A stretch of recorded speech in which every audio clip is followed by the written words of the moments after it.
naissance à partir de ce moment. La première seconde est d'une importance cruciale. Ce sera le moment où la matière se forme et sera en expansion. Les particules de protons et de neutrons façonnent les noyaux atomiques.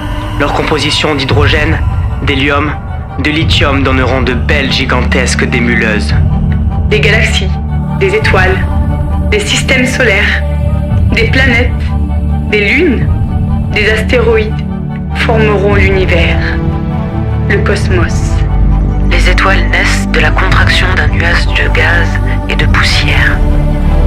Tout commence quand un de ces nuages appelés nébuleuses se met à s'effondrer sous son propre poids. En son centre, la pression et la température ne cessent de grimper sous l'effet de la fusion des atomes d'hydrogène jusqu'à devenir colossales.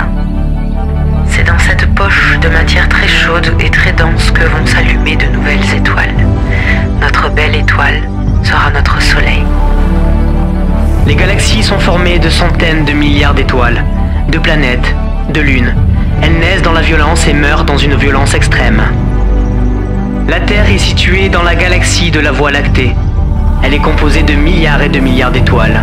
Le Soleil donne à la Terre une énergie considérable.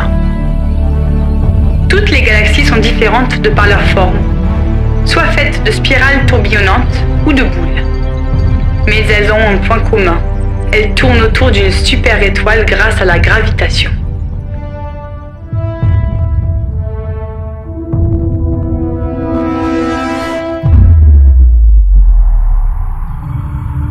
La matière noire assure la cohésion des galaxies.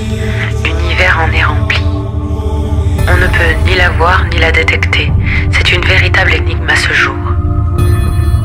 L'énergie sombre est le contraire de la matière. Tout ce qui nous entoure, tout ce que nous touchons, nous voyons, nous sentons est fait de matière. L'univers est matière pure et nous sommes issus de l'univers. La matière est faite d'atomes qui se transforment en énergie. D'où l'équation d'Albert Einstein. E égale mc2. L'énergie et la matière sont interchangeables.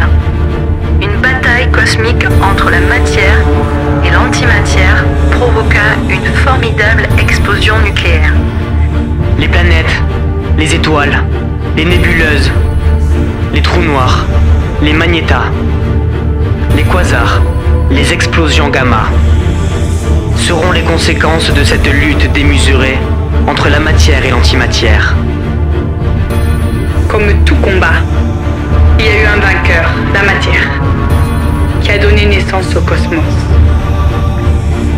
La Terre est née d'un chaos, comme tant d'autres planètes, il y a plus de 4 milliards et demi d'années, sous la force de la gravitation des poussières d'étoiles due à l'explosion d'une supernova.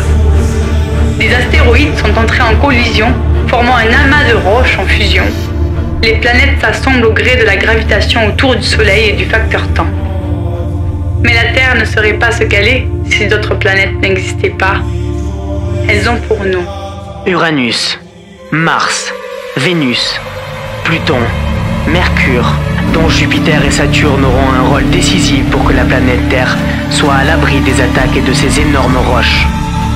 En effet, ces révolutions et ces orbites elliptiques autour du Soleil et leur masse, beaucoup plus imposante que celle de la Terre, contribueront à dévier sous l'effet de la gravitation les astéroïdes, les comètes, qui heurteraient la Terre.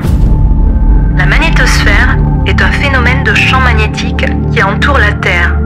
Elle sert de bouclier contre les radiations cosmiques, des tempêtes solaires et des météorites.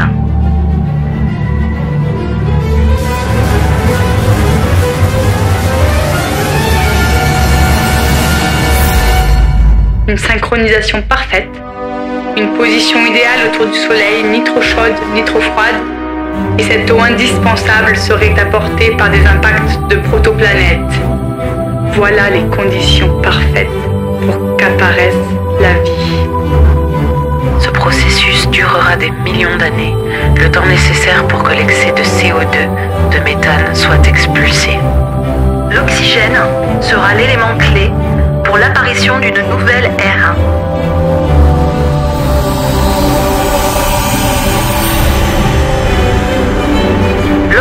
oxygène sera produit par la cyanobactérie qui libère l'oxygène et absorbe le dioxyde de carbone. La magnétosphère, outre son rôle de protection, favorisera cette formidable magie de l'évolution. Viendra les bactéries, les plantes, la flore, le vivant, la vie. Quelle est notre place dans l'univers? Pourquoi nous sommes là? Ce sont des questions que l'on se pose depuis que l'homme leva les yeux scrutant les confins du cosmos.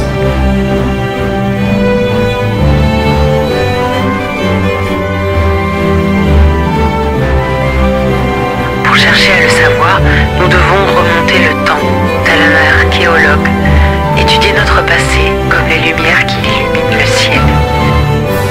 Savoir comment fonctionne notre univers nous ouvrira les portes sur la compréhension de notre existence et de nos croyances.